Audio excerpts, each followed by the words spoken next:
Welcome to the Voice of Creativity podcast brought to you by the International Advertising Association. I'm your host, Brennan White. On today's episode, we have the guest who's the SVP of Digital and Social Media from Mittcom, Ed Gazarian. He shares with us some really interesting and fun insights about what might be happening to us professional creatives out there. I think you're going to love it. If conversations like this with people like Ed are interesting to you, please consider giving the video a thumbs up and subscribing to our channel for more. Without further ado, here's Ed Gazarian. Ed, welcome to the podcast. Thank you. Thank you for having me. Looking forward to Excited to have you. Yeah, gonna be fun, I think. Probably way more fun than the average podcast. Hope so.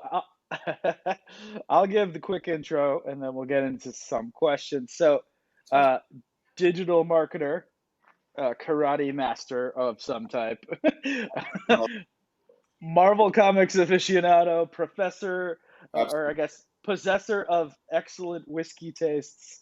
Yes. There's Guilty. a lot of things we could touch on.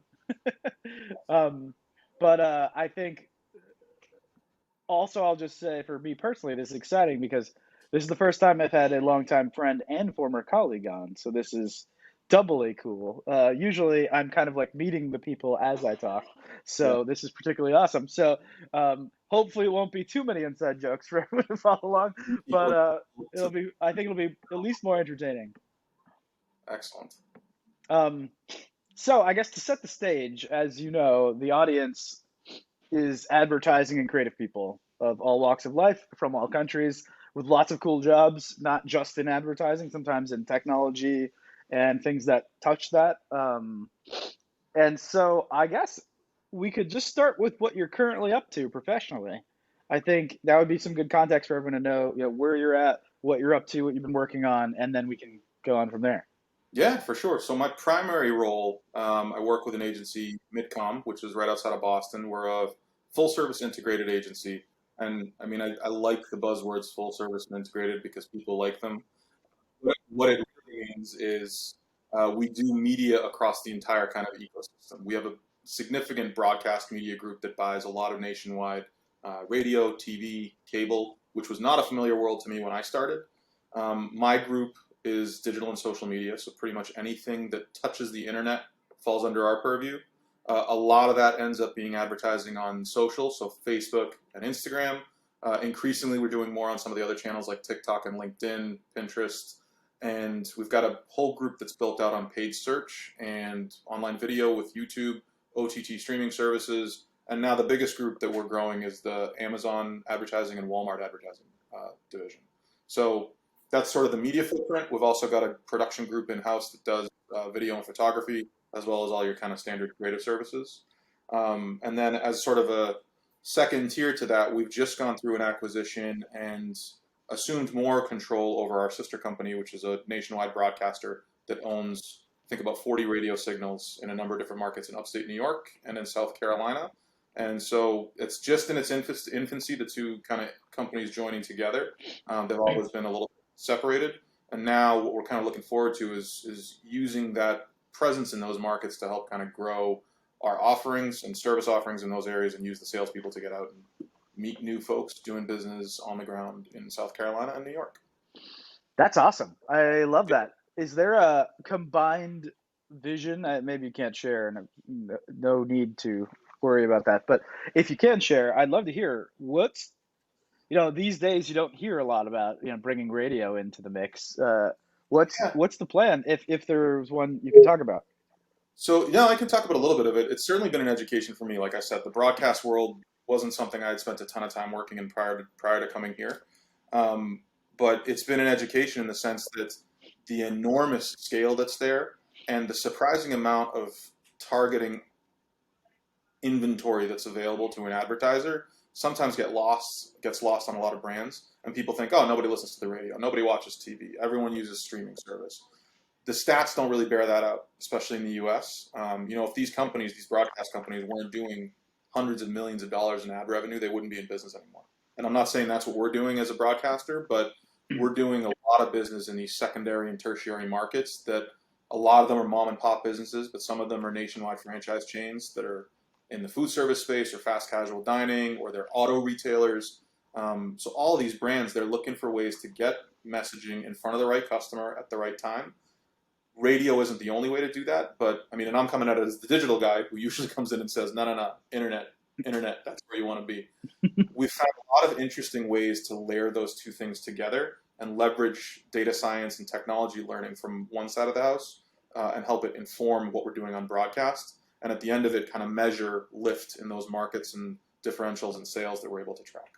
That's cool. So are you able to say, for example, something like, we did a ton of A/B testing and kind of optimized our ads over here and digital in one channel or another, and we actually see the impact on the similar changes we've done in broadcast over here? Yeah, it's interesting. So we'll typically take a creative first approach. That's sort of the umbrella that everything comes down from. What's the big idea? Now, how do we bring that idea to life on all these different channels? Because a great video on TV or cable is not a great video on social and not a great video on YouTube. That's where a lot of people make mistakes, I But I think. And a have lot, a video, Ed. but Isn't I it? have a Aren't I video. done? That's it. I posted it to my personal Facebook page. That means everyone saw it. It's like, no. Um, No, what we are able to do is leverage a lot of audience insight from the broadcast rating side and look at a big umbrella population level where are different clusters of people we're trying to get in front of that match our criteria. So I can give you one example of a nationwide retailer we work with who they sell kids' toys and games and a lot of different SKUs and some of the brand names that I probably can't talk about, but if I did talk about them, you would have heard of them. They're in stores in Target and Walmart all over the country, and we're now looking at outside the US with them. We've done sort of anecdotal research with them as well as kind of analytic research that shows when we do just digital and social, or we do digital and social with some broadcast on top of it, meaning radio or cable, there's a double-digit % differential in sales.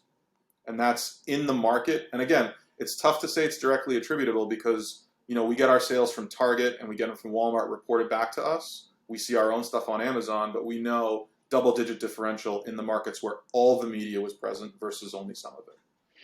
That it's funny, yeah. As an advertiser for a long time as well, agency guy, I know the feeling you just went through where you said, oh, we can't prove it. But realistically, like on this earth, we're living in this multivariate problem at all times. It's very Yes. hard to prove most things, and like that because digital allows for proving a lot of things. It's I think oftentimes we almost like apologize for not having not sure it's exactly, but I mean that is pretty compelling. And even if it's not complete 100% scientific proof, it's a strong signal that can affect our decision making that we didn't have before. So yeah, I mean I totally understand that, and I feel like obviously nowadays you want to get to ROI, you want to get to tracking things dollar for dollar if you can, but in the real world you can't track everything perfectly all the time, and so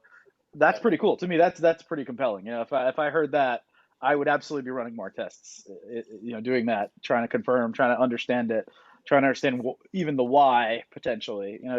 Are people aware that they heard, you know, various versions of the ad and confirmed them, or was it just some sort of subconscious thing? Like all of that would be fascinating, and that's certainly compelling enough, signal, double digit percentage that I think people would be silly not to at least At least investigate.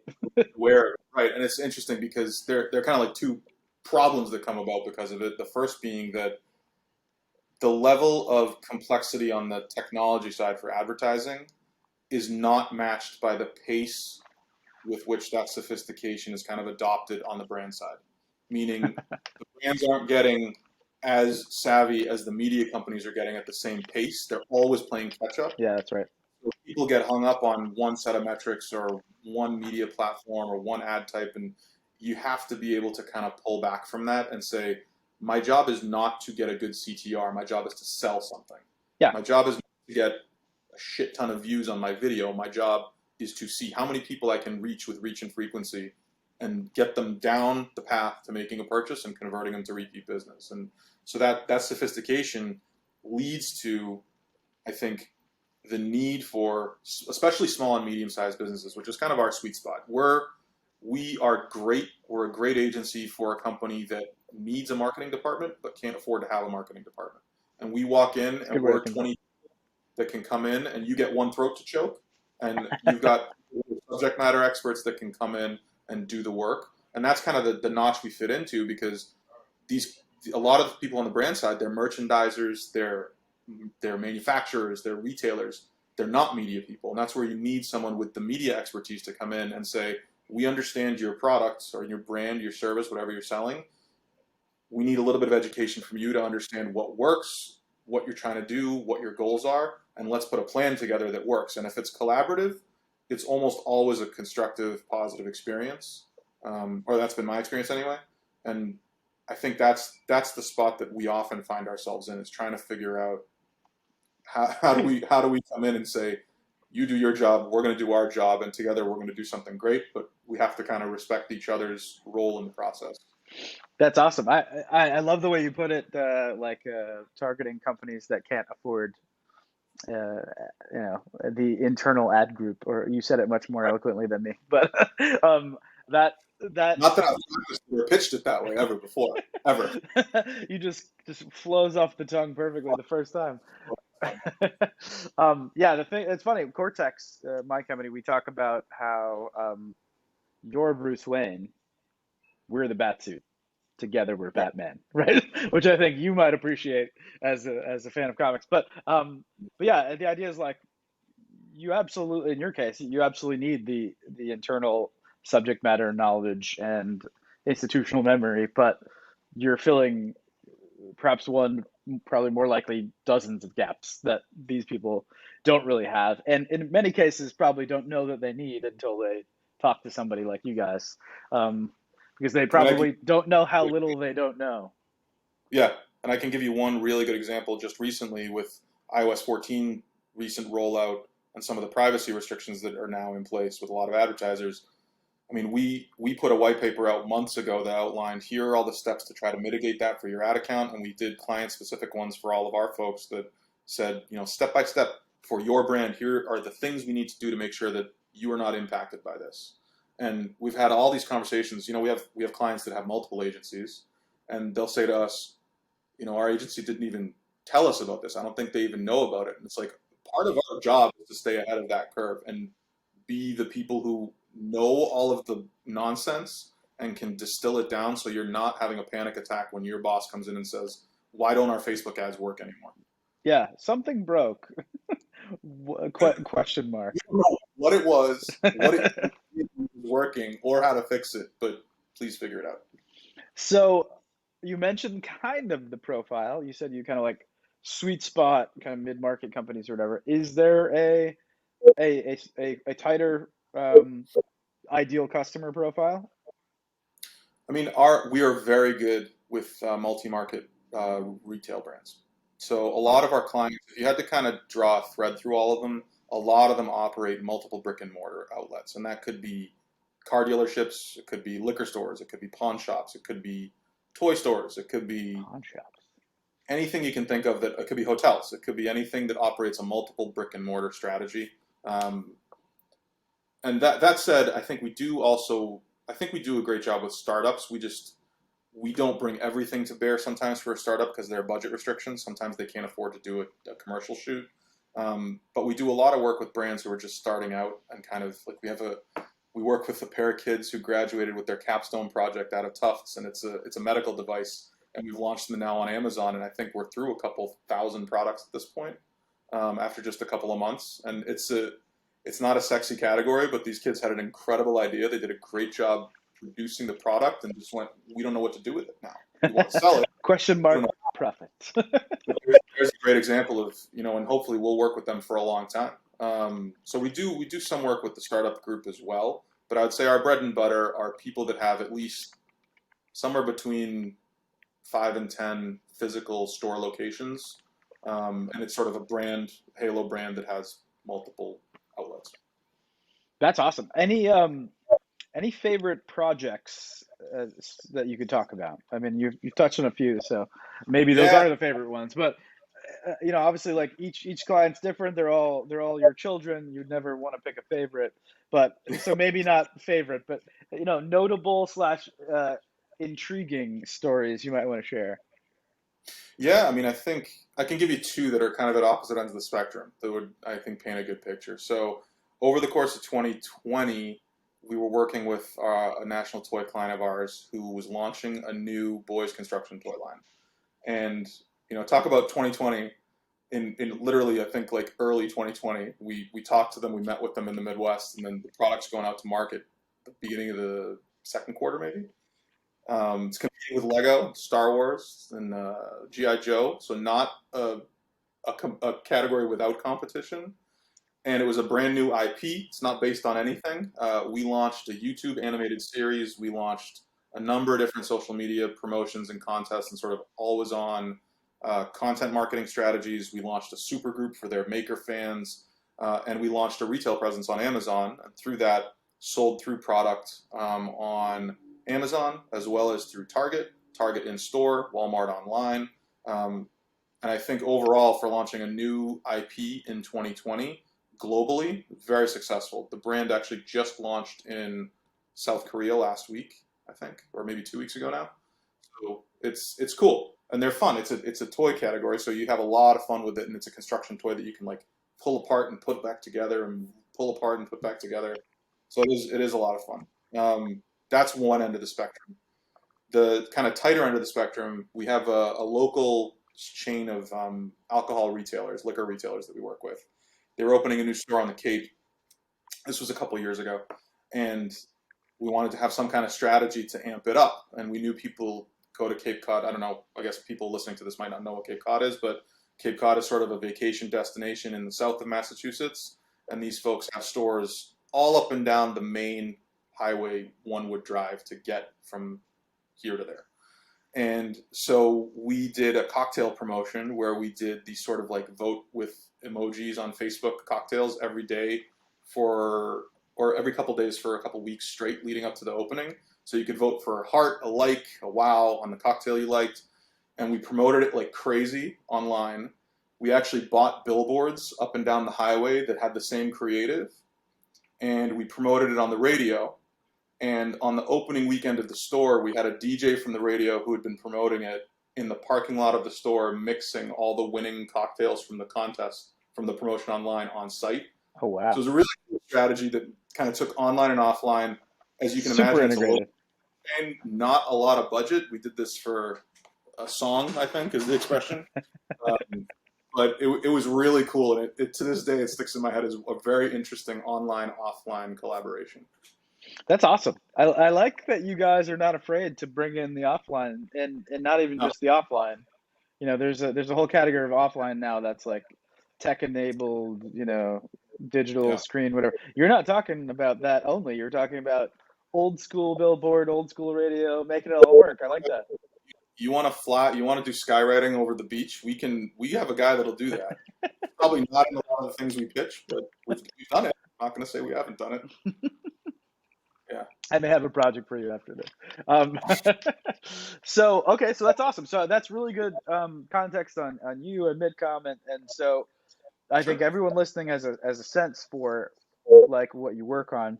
So maybe a little bit more about like conceptual stuff, because as you can imagine, listeners here are kind of from all over, and I think especially with the past year, but even in general, everyone's always wondering, what's changing, right? Like, if there are tectonic plates moving under our industry, like what are they? How are they moving?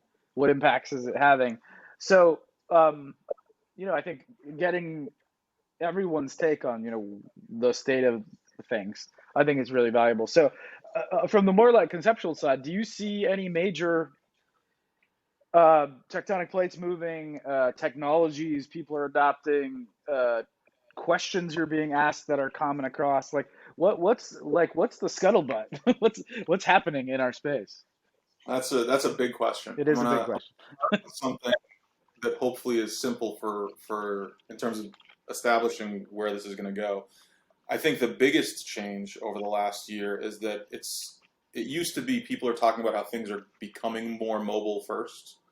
That has been broken wide open at this point. And the expectation for everybody is that there's no difference really between mobile and any other experience. It's just I either choose to engage with your brand or I don't. That's it. And you've got like 2 seconds to convince me that I should. So that's kind of table stakes at this point. And what's really interesting is that, as I said earlier, the complexity of the whole media ecosystem, social, traditional digital, the big e-commerce players, they're all ramping up their capability. They all have something compelling to offer you as a brand.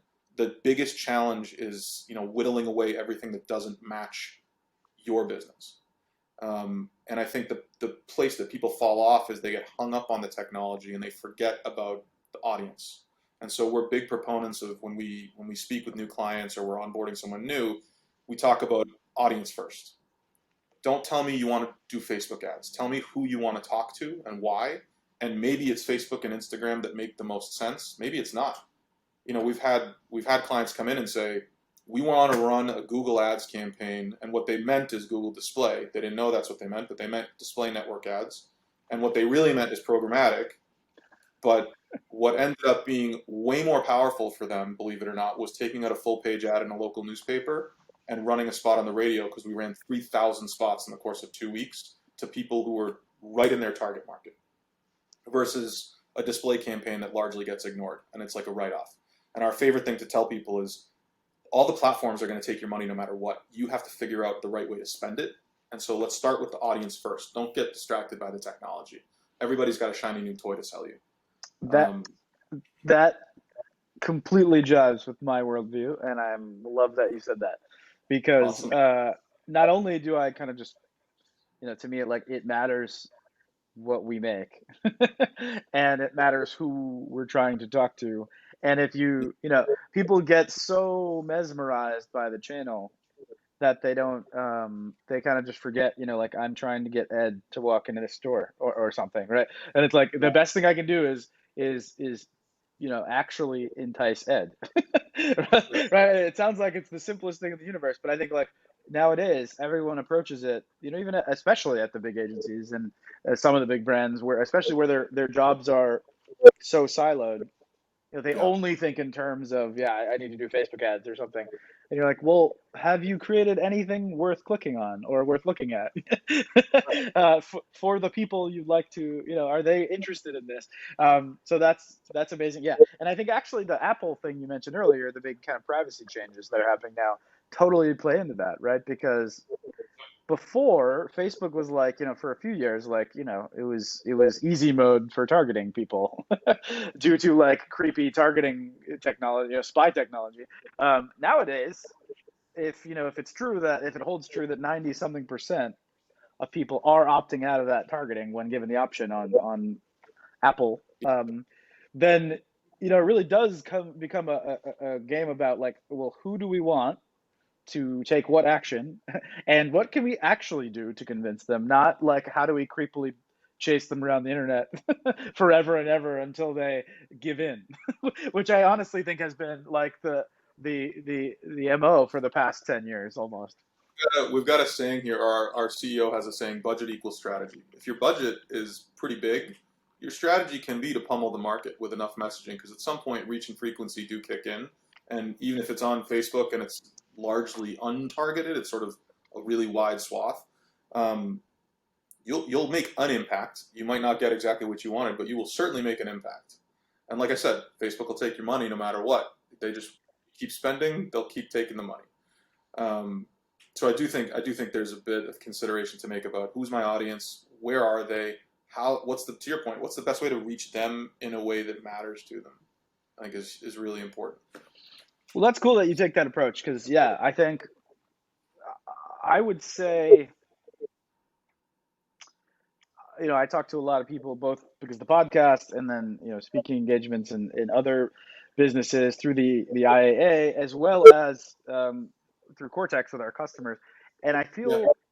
I feel like we're like at a peak, um, like people feel lost to me. Like I think more people need to just start where you're starting. And so that's cool that you guys, that Mittcom and you kind of think that way, because it just seems like that's fundamentally the true thing, right? Like we can lie to ourselves that, the channels or the methods can kind of pay, smooth over the fact that we haven't done the work to figure out what these people actually want. But if we actually Yeah. figure out what these people want and we reach them where they're actually going to actually be reachable, it becomes a lot easier. You don't have to worry about, this one change to Facebook, and like, does it ruin your entire business? Like a lot of people, like friends of mine, have built entire businesses, on Facebook ads, and they're probably screwed. Like they were this very, niche thing, and it got pretty big, but like it might be over, for them, just because that's kind of what they were doing, and they really were a one trick pony. And so I think if you're, especially if you're, I love that quote you shared. If you're budget limited and you don't Right. just have the like fire everything option, It's I think you do have to, respect the customer more. So it's also astonishing to me how, especially for the platforms that are supposed to be self-service, for brands who want to do this on their own, like Facebook especially is the biggest one, but Google's in there, Bing's in there, Amazon, Walmart. It's astonishing to me how complicated they make the process to do the work correctly. I mean, Facebook obviously has had a ton of problems, and anytime I say Facebook, I mean Facebook and Instagram, obviously, but they've had so many problems with robo flags and accounts getting restricted and ads getting shut off over the last year. That it, as a small business or as a mid-cap business, if you don't have somebody that knows how to undo that, you get what a lot of people get, which a lot of new clients that we talk to, they come in, they say, we did Facebook, it doesn't work for us. And it's like, well, it does work. You may not have done it correctly. It's like if you had a screw and you took a hammer to it, you wouldn't be upset that like the tool didn't do the job. It's the wrong tool for the wrong job. you may be upset, but wouldn't be wouldn't be the tool's fault. That's, um, so our one other question I've had, because for years people always, and by people I mean marketers and advertisers, always talk about how ROI mhm. is the name of the game, and that ROI matters. But then at least at the bigger brands, and this might be different in your cohort that you were talking about, but at least the bigger brands, I still see them only talking about vanity metrics and softer things, and obviously ROI matters to some people at the brands, but I feel like there's marketing advertising talks a big game about how, like, oh, and 5 years ago they'd be like, oh, in 5 years, you're gonna have to perfectly quantify everything, and I'm not actually seeing people even trying to do that in some cases. Are you seeing that, or are you finding that like everyone you work with holds your feet to the fire about like this is the lift in sales over the ad spend for every channel? It's interesting because there's an inflection point. The smaller the budget, the more hyper focused they are on real metrics. That makes sense. The bigger the budget, the more the vanity metrics are the things that they look at. And vanity metrics meaning the stuff that doesn't really matter performance wise. We've still got, and this goes back to what I was saying earlier, is on the brand side, a lot of times the sort of fluency with digital media, especially internally, doesn't catch up with what the platforms are able to provide as quickly as you would want it to. So you'll have clients that say, we had a client brief us on this 3 months ago. I want to have 20,000 Instagram followers next month. It's like, that's a goal, and we can achieve that goal tomorrow if you'd like us to. But it is a waste of your money. It's colossally wasting your money on the wrong metric. And then in 6 months, when Instagram finally says, you know what, we're not even going to show the follower count anymore. What have you achieved? On the other hand, if we look at it as sort of, and Facebook, Instagram is a great example of this, specifically because of iOS 14. It's a walled garden. So we'll look at it as an environment where we're going to build our own proprietary retargeting pool, and you do that by building post-level engagement, building an owned audience, but not focusing on it. But all of that sort of growth becomes your big, what you used to call your top of funnel audience that you can then pipe down over time. And so what we usually tell people is your campaign structure should be 2 miles wide, 10 miles deep. And so you're basically casting a net up top and driving people down into retargeting pools where you've qualified them. This is where we love to use video, because percent watched is a great qualifier. If I've got a 30-second video, if you watched 75% or more of it, that's a strong indication that you have some affinity, you're worth continued investment in terms of advertising as a prospect. Of If you course. didn't, you dropped off at the through play mark, cool, I'm going to hit you with frequency, and once you meet my cap, you'll fall out, but otherwise, I'm not going to spend any more money on you until you've somehow qualified yourself. And this is where the vanity metric thing, it's like, it's a funny conversation because people aren't wrong to focus on those metrics, but they're wrong to focus on them as standalone measures of success. Right. It's all part of a whole. Yeah, it's like what you said earlier. You didn't quite put it that way. You used the word like whittling away. I kind of Yeah. envisioned you actually like digging through a toolbox, right? It's like each one of these things has an application. Yes. But you can't just say like I want a hammer.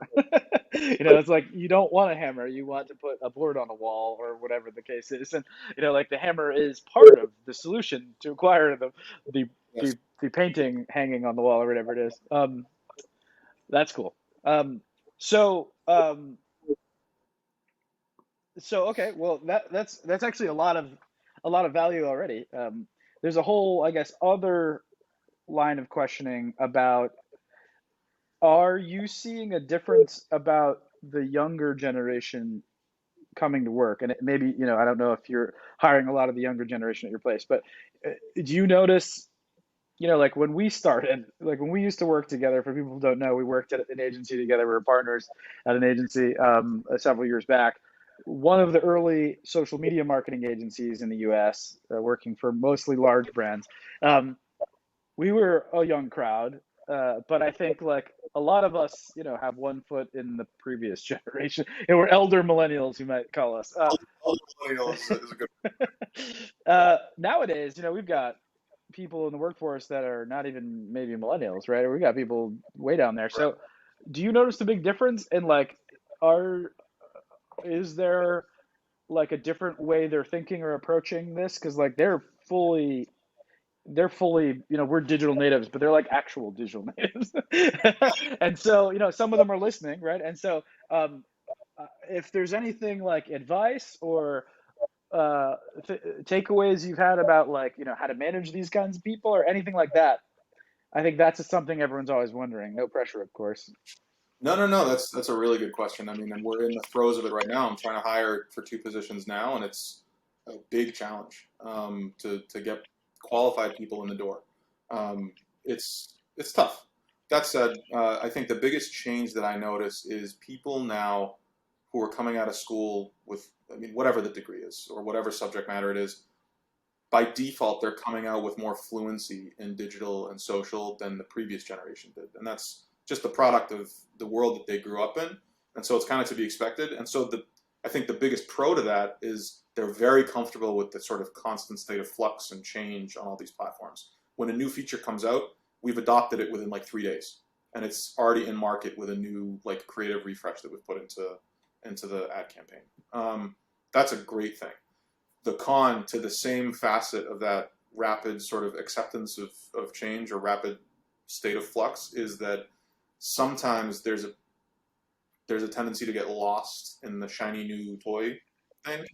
When something new comes out, it doesn't mean everything else that came before it is irrelevant. It just means now you have something new to experiment with and learn to use. And maybe that replaces something that you were using before, but sometimes it doesn't, or sometimes they can work together. So I think that's the biggest thing and in terms of, you asked about kind of managing that, I would say that most of the team that I manage here, there's probably like a decade age difference between myself and the next person. And what's really encouraging to me is that, and I think, and I'm gonna kind of like toot my own horn a little bit here. It's because they've had the fortune of working in a smaller agency. They've been exposed to disciplines outside the one they work in. I've worked at large agencies in the past, and I think you alluded to this point earlier. That's not always the case. A lot of the time in a larger organization, not because anyone has like a malicious intent about it, but you get siloed off. If you work in digital, you work in digital. That means you don't work in social. With our team, our social manager and our paid search manager are in the room with the media planners on the broadcast side. And so when a targeting map is put together, both of those are informing each other. So they're not operating in silos. They're very integrated. And I think that has led to that 10-year age difference not being a hurdle, but really actually a selling point when we go into a new client. We show you someone who's been doing broadcast for 40 years, and we show you someone who who grew up doing social and is now telling you about TikTok. So we can do all of that and speak with some, maybe authority is not the right word, but some authenticity to each of those things. Yeah, I think the word you used at the top of your answer there was fluency. And actually, I think that's an awesome word in this case because it's the difference between my Spanish learning in middle school and now adulthood and like, someone growing up with Spanish, right? It's like fundamentally, I not to make excuses for myself, but I don't think I'm gonna get to where it sounds authentic ever, Right. right? Just simply because like, maybe, but uh, I think it'd be much easier though if you grew up with both. And I think so. For your point, maybe the right answer is it's not like you hire or don't hire or manage them extra hard or whatever. It's that maybe a team balance is really the thing there. As long as you have and it sounds like that's what you guys are all about. It sounds like at Mittcom you have like the balance of all the tools and the channels, and you got a bunch of expertise from the older experienced people as well as the older experienced channels as well as the new stuff. So that's cool. So I guess that's a lot, and I think a lot of people will draw a lot of value from that. One final pet question Yeah. that I like asking people, completely out of the blue, nothing to do with work, or kind of do with work, I guess. But do you have any superstition or habit or something you do regularly at work or to get ready for work or before work or what have you, relating to work, I'll say, that people would be surprised to learn about? Anything weird, anything How, funny? how, how politically correct does this need It to be? doesn't have to. In fact, it's probably better if it's not. So. Okay. Every single person I've hired here, I have told them the same thing on day one, which is rule number one of working here. Rule number one, Facebook business manager will fuck with you.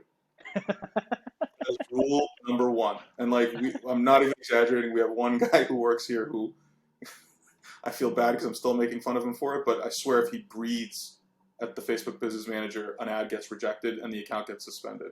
It's happened 5 times, and we've been able to resolve it 4 of the 5 times within like 2 hours. But that's rule number one, and that again, it's a symptom of the platform, I guess, and how complex it is, and how little they do to actually service their clients. Because again, they don't give a shit; they're just going to take your money. So it's on you to figure out how to work around that. But that's a good superstition, I think. So when Office Space 2 is made inevitably, and the guys start beating the shit out of a thing in their office, it's going Yeah, to be Facebook Business Manager, not the printer this time. that is yes. Yes. I love that. That's awesome. That's a really good one. A lot of people, they talk about like, their coffee every day, they make it a certain way or whatever. That one's good. That is a very work related, but very appropriate. Yeah. And everyone who's worked with it knows how true that is. Yes. Yes. Cool. Well, awesome. Very good to have you on, man. Very good to see you again. It's been a little while. I appreciate it. Love the beard, and we'll have to have you on again sometime. Thanks for coming on. That would be fun. This was great. Thank you so much, Brendan. I love it. Awesome.